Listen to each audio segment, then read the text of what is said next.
الحمد لله القائل وأقيموا الصلاة وآتوا الزكاة واركعوا مع الراكعين.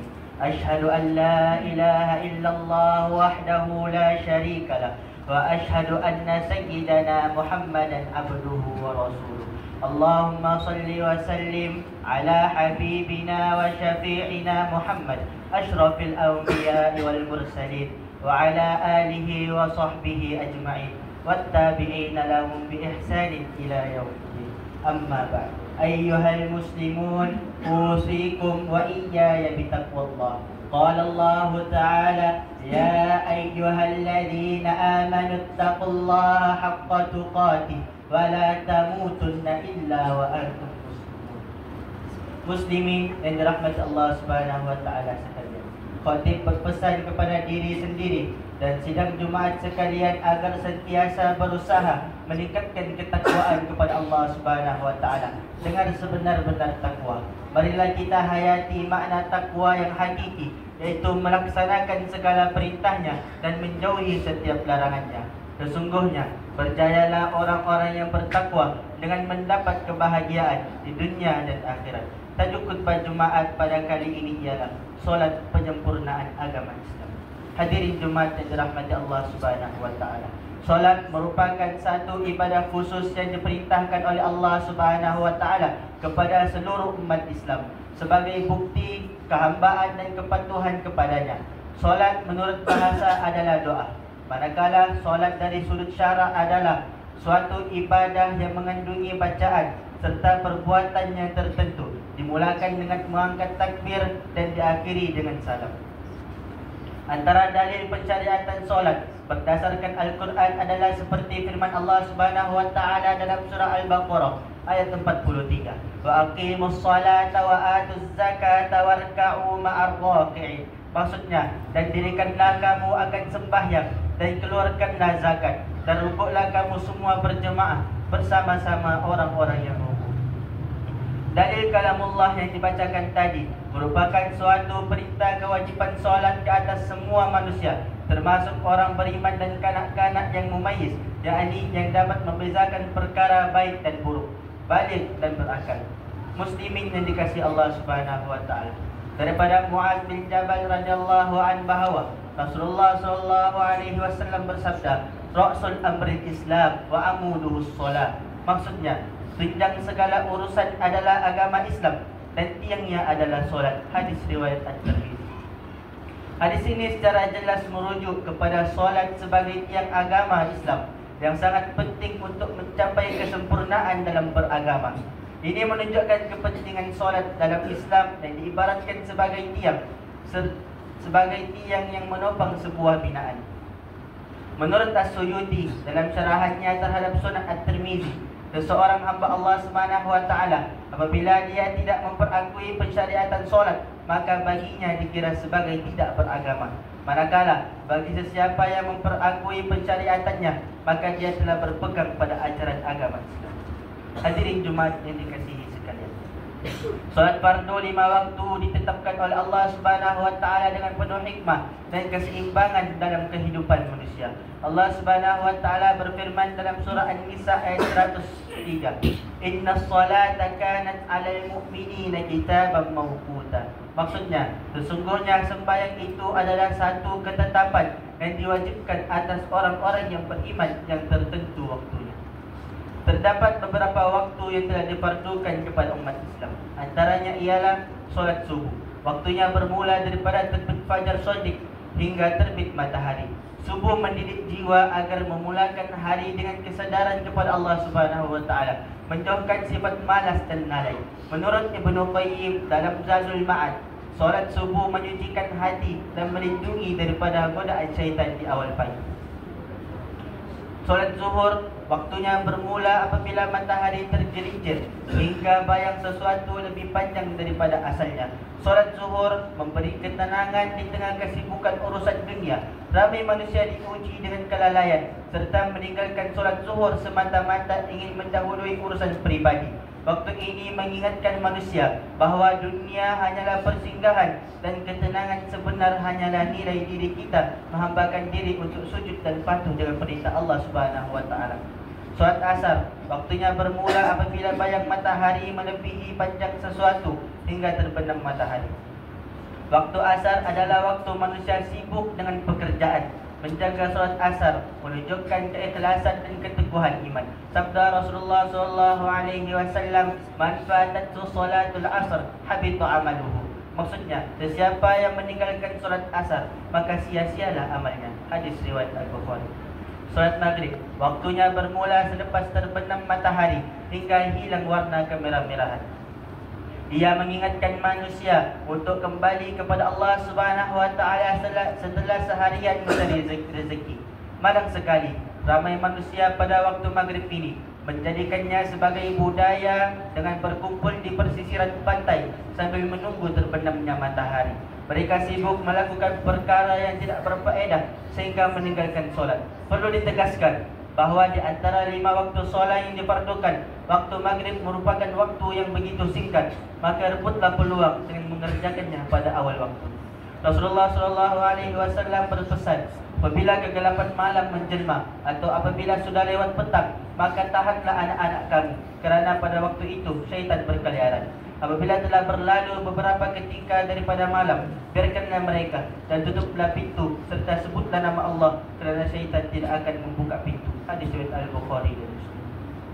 Waktu maghrib adalah masa yang digalakkan untuk segera mendirikan solat dan melindungi diri serta keluarga daripada gangguan syaitan. Manfaatkanlah waktu tersebut dengan mengisi perkara yang berfaedah seperti mentadabbur ayat suci Al-Quran, berzikir, mendidik anak-anak dengan ilmu fardu ain dan fardu kifayah. Semoga keluarga kita terhindar dari perkara-perkara yang melalaikan. Solat Isya, waktunya bermula selepas hilang warna kemerah-merahan hingga sebelum masuk waktu subuh. Solat Isya menyempurnakan amalan harian setiap hamba yang beriman.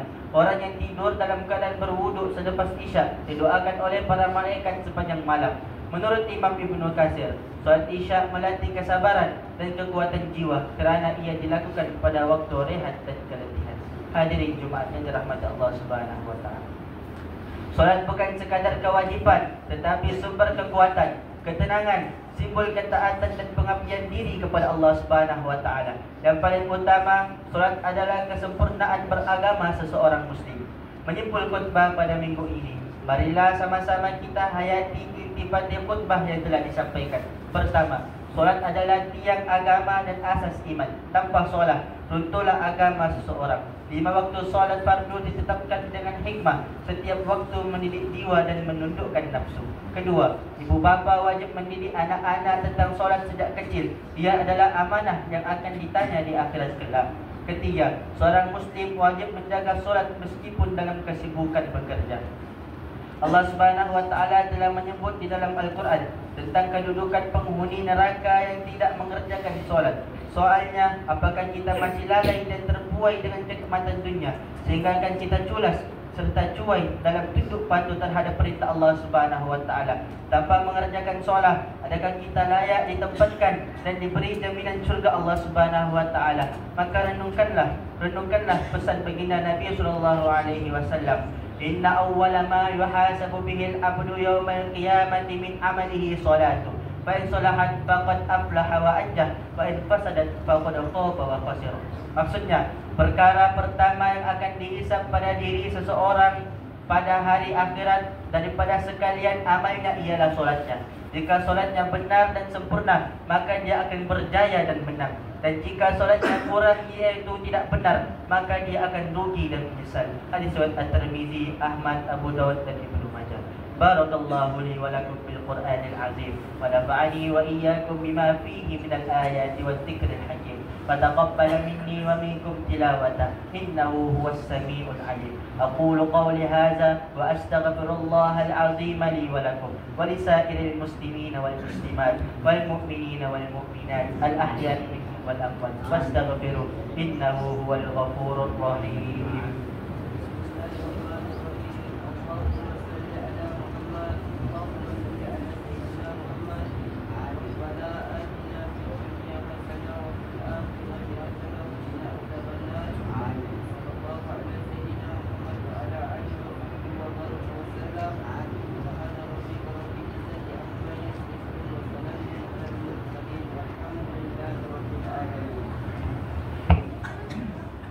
Alhamdulillahi Rabbil Alamin. Wassalatu wassalamu ala sayyidina Muhammad wa ala alihi wa ashabihi ajma'in wa man tabi'ahum bi ihsanin ila yaumiddin.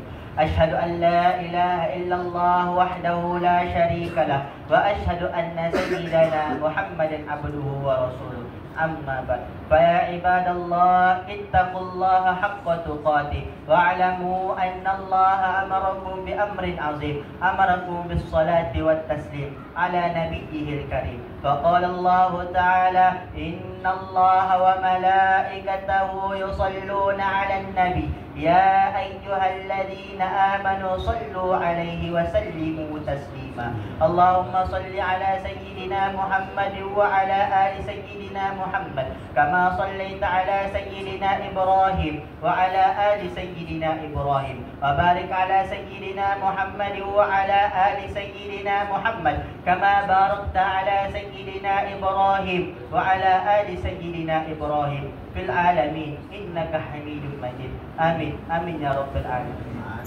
اللهم اغفر للمسلمين والمسلمات والمؤمنين والمؤمنات الأحياء منهم والأموات. اللهم أنزل الرحمة والبركة والهداية والسلامة والسكينة والصحة الدائمة على ملكنا كبوادولي yang maha mulia Seri Paduka Baginda yang di-Pertuan Agung. Wakadzalika ala faqamatir ra'isil a'la, tuan yang terutama yang di-Pertuan Negeri Sabah. Waj'alillahumma hadihil balda wa sa'ira biladil muslimin aminatan mutmainnah innaka ra'ufur rahim. Allahumma irfa'anna al-bala wal waba wal fahsya wal munkar wal mihan wal fitan ma zahara minha wa ma batan min baladina hadza khassa wa min buldanil muslimin 'amma innaka ala kulli syai'in qadir. Ya Allah, selamatkanlah saudara kami yang dizalimi di bumi barakah Palestin. Kasihani dan limpahkanlah rahmat-Mu ke atas mereka.